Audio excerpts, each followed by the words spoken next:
Kasus kilometer 50, CCTV rusak. Kasus Ferdi Sambo, CCTV juga rusak. Tetapi saya tidak merusak CCTV rumah saya, Yang Mulia. Terdakwa pengedar narkoba Irjen Teddy Minahasa menyinggung sosok Ferdi Sambo dalam kasus penembakan 6 laskar FPI dalam peristiwa KM50. Sindiran Irjen Teddy Minahasa kepada Ferdi Sambo itu disampaikannya dalam duplik di Pengadilan Negeri Jakarta Barat pada Jumat 28 April 2023. Dikutip dari Tribun News, mantan Kapolda Sumatera Barat itu mengklaim berbeda dengan Ferdi Sambo yang merusak CCTV dalam perkara-perkara yang melibatkannya.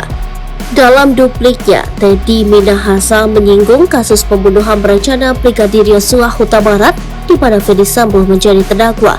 Kemudian, dia juga mengungkit kasus KM50 yang menewaskan 6 anggota Laskar FPI, di mana Ferdi Sambo yang kala itu sebagai Kadipropam Polri menanganinya.